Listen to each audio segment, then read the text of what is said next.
नमस्कार दोस्तों, Niket Shah plus YouTube channel में आप सभी का स्वागत है। दोस्तों, आज के इस वीडियो में हम लोग बातचीत करने वाले इंडस्ट्रियल ऑटोमेशन के बारे में। ये जो फैक्ट्री में ऑटोमेशन होता है वो क्यों होता है, कैसे होता है और किन किन चीज़ों से ये ऑटोमेशन को करना संभव रहता है। आज के इस वीडियो में ये सब चीज़ों को हम लोग डिटेल में जानने वाले हैं। तो जो लोग इंडस्ट्रियल ऑटोमेशन में जाना चाहते हो या इस फील्ड में रुचि रखते हैं तो उनके लिए सबसे बेस्ट वीडियो रहेगा आज का। तो याद रखेगा, वीडियो अगर पसंद आता है तो अपने दोस्तों के साथ में ज़रूर शेयर करिएगा। ठीक है, चलिए वीडियो की शुरुआत कर लेते हैं। सबसे पहले तो ये इंडस्ट्रियल ऑटोमेशन है क्या? तो इंडस्ट्रियल ऑटोमेशन एक ऐसा कंट्रोल सिस्टम है जिसमें इलेक्ट्रॉनिक्स, इलेक्ट्रिकल और सॉफ्टवेयर, इन चीज़ों को मिला के जो ऑपरेशन रहता है, फैक्ट्री का जो भी काम रहता है उसको ऑटोमेटिक कर दिया जाता है। कोई भी मैनुअल एफर्ट्स नहीं लेना है, डायरेक्टली ऑटोमेटिक सब चीज़ होनी चाहिए। तो इसका फ़ायदा क्या रहता है ऑटोमेटिक करने का? आप बोलेंगे सर जॉब जाता है। ये फ़ायदा नहीं है, नुकसान है, लेकिन जॉब बढ़ते हैं इससे। याद रखिएगा, जब भी कंप्यूटर आ रहा था ना तभी भी लोग बोल रहे थे कि जॉब जाएगा, लेकिन उल्टा जॉब बढ़ेगी इससे। तो इससे भी जॉब बढ़ते हैं। लेकिन फैक्ट्री का क्या फ़ायदा होगा? तो इसमें उनका जो प्रोडक्शन होगा वो फास्ट होगा, मोर एक्यूरेट होगा, बहुत अच्छा प्रोडक्शन होगा और काफ़ी हद तक हम लोग जो है रिलाय कर सकते हैं मशीन्स के ऊपर, क्योंकि फैक्ट्री के अंदर वर्कर्स की हड़ताल वगैरह हो सकती है जो हमारे मशीन्स नहीं करेंगे। तो ये फ़ायदे रहते हैं इंडस्ट्रियल ऑटोमेशन के। अभी इंडस्ट्रियल ऑटोमेशन के लिए कौन से कंपोनेंट का प्रयोग होता है, ये आपके दिमाग में सवाल आया रहेगा। तो उसमें सबसे पहला इंडस्ट्रियल ऑटोमेशन जब ही स्टार्ट हुआ, ये कॉन्सेप्ट जब भी आया, तो उसमें सबसे पहला था रिले लॉजिक कंट्रोल, जिसको हम लोग RLC बोलते हैं। ठीक है, यहाँ से इंडस्ट्रियल ऑटोमेशन की शुरुआत हुई थी।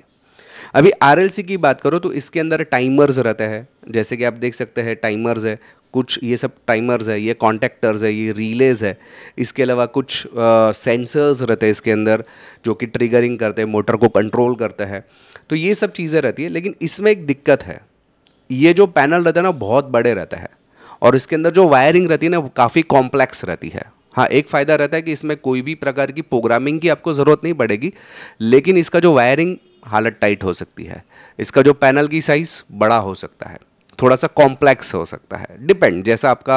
आज की तारीख में भी काफ़ी सारी जगह पे RLC यूज़ हो रहा है, डिपेंड अपॉन द फैक्ट्री की साइज़ कितनी बड़ी है या कितनी छोटी है उसके हिसाब से। लेकिन सबसे पहला जो शुरुआत हुई थी वो RLC से हुई थी, यानी कि रिले लॉजिक कंट्रोल पैनल से ही हुई थी। और इसको ही बेस मानकर आगे की जो चीज़ें अभी मैं बताऊँगा वो इसको ही बेस मानकर होती है। इसमें मैंने एक चीज़ बताई कि सेंसर के जरिए नियंत्रित किया जाता है। तो सेंसर की अगर मैं बात करूँ, सेंसर एक काफ़ी इंपॉर्टेंट पार्ट है इंडस्ट्रियल ऑटोमेशन के अंदर। जैसे कि यहाँ पे मैंने एग्जांपल दिया हुआ है, ये बैटरी का एक मैन्युफैक्चरिंग है, एक कन्वेयर बेल्ट से बैटरीज कुछ आ रही है, तो एक रोबोट जो उसका लाइन में अरेंज करता है वो भी सीक्वेंस वाइज, और दूसरा रोबोट जो है उन बैटरीज को उठा के दूसरे कन्वेयर बेल्ट पे डाल के प्रोडक्शन लाइन में आगे भेजता है। तो ये टाइप की जो सेंसर आते हैं, तो ये सेंसर करता क्या है? तो जैसे हमारे शरीर को कंट्रोल करने के लिए आँख और कान रहते हैं ना, तो ये ऑटोमेशन के आँख और कान है, ऐसा समझ लीजिए। इंडस्ट्रियल ऑटोमेशन के आँख और कान कौन है? सेंसर्स है। तो सेंसर में काफ़ी सारे अलग अलग वैरायटी आती है, जैसे टेम्परेचर हो गया, प्रेशर हो गया, पोजिशनिंग हो गया। लेकिन यहाँ पर मैं खास करके बताऊँ, इसमें मैंने अप्रॉक्सीमेट्री सेंसर का यूज़ किया हुआ है, जिसके अंदर टेम्परेचर भी माप सकता है और साथ ही साथ पोजीशनिंग कर एडजस्टमेंट करने के लिए इस टाइप का सेंसर है। तो सेंसर का ऐसे काम है, ऐसे तो मैंने बताया कि बहुत सारे अलग अलग टाइप के सेंसर्स, डिपेंड किस टाइप का सेंसर किस चीज़ के लिए इस्तेमाल किया गया है। ओके, क्लियर है ये सेंसर्स क्या है? अभी सेंसर्स के बाद जब ये RLC मैंने बताया कि पहले इस्तेमाल होता था, तो अभी क्या इस्तेमाल होता है? RLC का जैसे मैंने बताया कि कॉम्प्लेक्स था, मतलब जो वायरिंग है वो कॉम्प्लेक्स था, पैनल्स बड़े बड़े थे। आज पैनल की साइज़ काफ़ी छोटी हो गई है और कॉम्प्लेक्सिटी कम हो गई है। उसका रीज़न है PLC, यानी कि प्रोग्रामेबल लॉजिक कंट्रोल। अभी प्रोग्रामेबल यानी कि PLC क्या है उसको समझ लेते हैं, लेकिन ये समझाने से पहले मैं जानकारी के लिए बता दूं, हम लोग ने ऑनलाइन में भी काफ़ी सारे कोर्सेज चालू कर दिए। ऑनलाइन में हमारे पास इंडस्ट्रियल ऑटोमेशन का है, RLC का है, PLC है, HMI, SCADA, VFD, इसके अलावा सर्वो मोटर ड्राइव के कंट्रोलर, इसके अलावा हमारे पास मोटर रिमाइंडिंग है, ऑटोकैड है, इलेक्ट्रॉनिक्स है, कंप्यूटर हार्डवेयर, नेटवर्किंग, रोबोटिक्स में आर्डिनो, नोड MCU, रास्पबेरी पाई, प्रोग्रामिंग के भी बहुत सारे कोर्सेज है, ऑटोकैड के कोर्सेज है, डिज़ाइनिंग के है, वीडियो एडिटिंग, साउंड एडिटिंग। वैसे कुल मिला के अभी EV का भी कोर्स हम लोग दिवाली में लाने वाले हैं, तो कुल मिला से 60 से ज़्यादा हमारे पास कोर्सेस है। अगर आपको ये कोर्सेज करना है तो हमारा एप्लीकेशन है, एप्लीकेशन का नाम है प्लस पॉइंट ट्रेनिंग, जो कि गूगल प्ले स्टोर पे आपको आसानी से मिल जाएगा। अगर आप iOS के लिए या वेबसाइट के ज़रिए करना चाहते हैं ना, तो वो भी मैं आपकी हेल्प करूँगा। ये मेरा व्हाट्सअप नंबर है, इस पर मुझे केवल हाई का मैसेज डाल दी तो मैं सारी जानकारी आपको व्हाट्सअप के माध्यम से भिजवा दूँगा। चलिए अभी हम लोग बात करते हैं पीएलसी की। तो पीएलसी, जैसे कि आपको यहाँ पे कुछ प्रोडक्शन लाइन में नज़र आ रहा है, ये जो दिख रहा है ये पीएलसी है। पीएलसी करता क्या है, तो ये जो रिले लॉजिक कंट्रोल पैनल जूने होंगे तो उसका लेटेस्ट वर्जन पीएलसी माना जाता है। ये एक प्रकार से दिमाग है, पूरे इंडस्ट्रियल ऑटोमेशन का क्या है, दिमाग। इसमें काफ़ी सारे इनपुट्स रहते हैं और काफ़ी सारे आउटपुट्स रहते हैं, मतलब सेंसर के ज़रिए वो डेटा लेता है।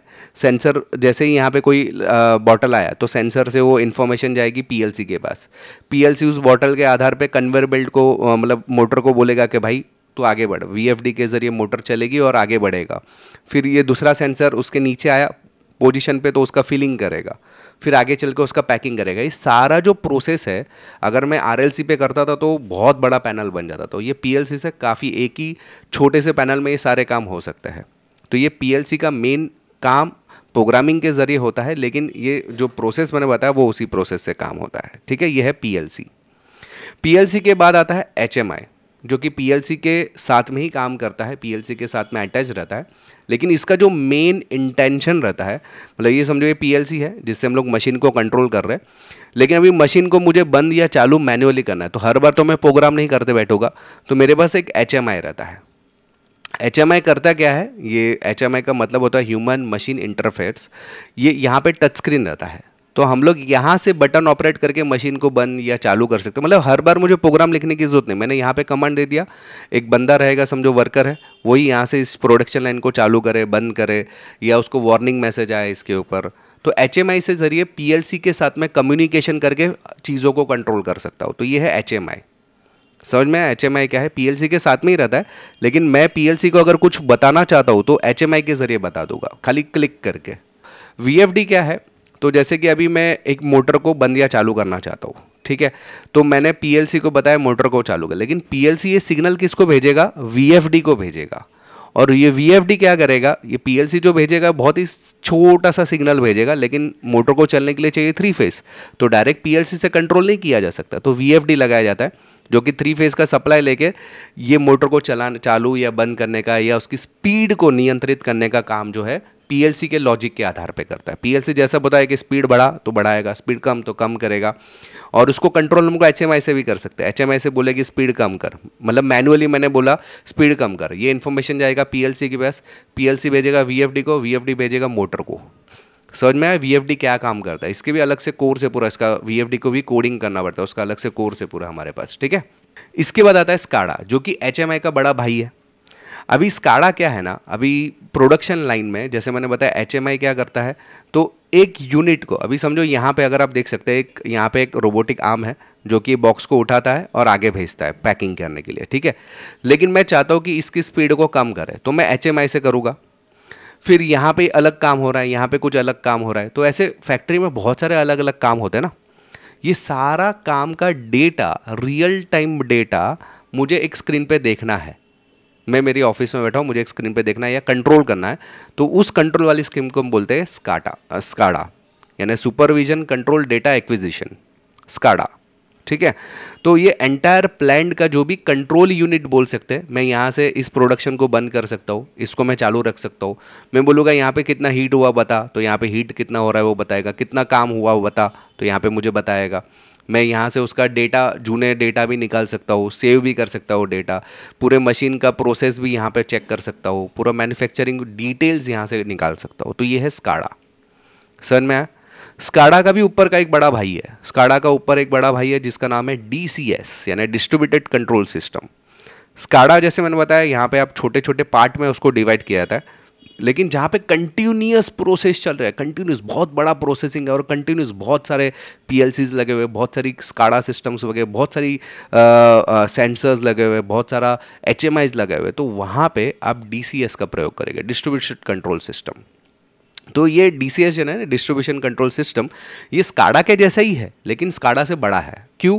क्योंकि मैंने जैसे बताया कि इसमें समझो बहुत सारे पीएलसीज है और ये सारे पीएलसी का डेटा एक साथ में लेकर आएगा। मतलब समझो एक फैक्ट्री है जिसमें एक यूनिट है, जैसे स्काडा में तो मैंने बताया कि एक छोटा सा फैक्ट्री है इतना, और उसका यूनिट यहाँ पे दिख रहा है। लेकिन ये प्रोडक्शन समझो 50 ऐसे मशीन लगे हुए, तो कितने तुम स्काडा लगाओगे? उससे अच्छा एक डीसीएस लगा देंगे। तो डीसीएस में क्या होगा, कंटिन्यूस, जैसे ऑयल रिफाइनरी हो गया, पावर स्टेशन हो गया, केमिकल प्लांट हो गया, तो कंटिन्यू 24 घंटा चालू रहता है, और उसमें बहुत सारे अलग अलग सेक्शंस रहते हैं, तो कितने सारे पीएलसीज लगेंगे, करेक्ट। तो वहाँ पे डीसीएस सिस्टम लगता है।